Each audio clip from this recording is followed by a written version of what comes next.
সানি লিওনকে দেখলে ভালো লাগে। সানি সানি সানি হুজুর দেখছি সানি লিওনকেও চিনে, কেমনে হুজুর? কিন্তু তাকে দেখলে কি মানসিক শান্তি খুঁজে পাওয়া যায়? হ্যাঁ, আমি তো পাই।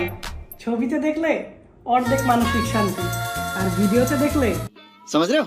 মেয়েদের জন্য ড্যান্স করা জায়েজ। আরে বলেন কি হুজুর, আসলে যাইস নাকি? ওরা ফাতিহি মার্কা ড্যান্স করা যাবে না। হুজুরের তো দেখছি চোখের দৃষ্টি ভালো, নুরা ফাতেহাকেও চিনে। নাইস হুজুর, নাইস। ক্যাটরিনা কাইফের মতো। ও মা, আপনি ক্যাটরিনা কাইফকেও চিনেন? নাইস। পরিমণির মতো। গায়ে লাগার মতো কথা। যাই হোক হুজুর, আমি রোস্ট করার জন্য কটা ভালো ভালো কন্টেন্ট পাইছি। আরো আছে নাকি আপনার কাছে? টিকটকের থার্ড ক্লাস মেয়েদের মতো। আরে ভাই, কথাটা হলো এই হুজুর ওয়াচ করতেছে না টিকটক ভিডিও বানাইতেছে? জানি না। আরে বালছুর, তুই জানোস না যদি তাহলে একসাথে দেখি নু।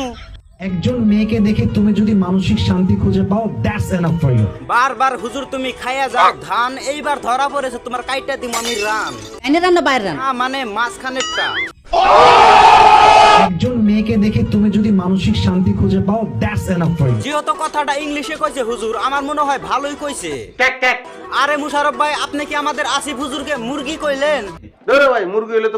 যাকে দেখে মানসিক শান্তি খুঁজে পাওয়া যায় তার সঙ্গে সময়টা খুবই কম পাওয়া যায়। আরে কথাটা হয়তো হুজুর ঠিকই বলেছে, কিন্তু আমি মানসিক শক্তি পাই নাই, কারণ আমার গার্লফ্রেন্ডই নাই। সত্যি 100% সত্যি। জীবনে এমন কাউকে খুঁজে বের করতে হবে যাকে দেখলে তুমি তোমার মানসিক প্রশান্তি খুঁজে পাও। তাহলে হুজুর আজকে থেকে আমি কাম সাম বাদ দিয়ে মা বাবার কথা না শুনে আমি সেই মেয়েটার পাশে যাব, যে মেয়েটাকে দেখলে নাকি আমি মানসিক শান্তি পাই।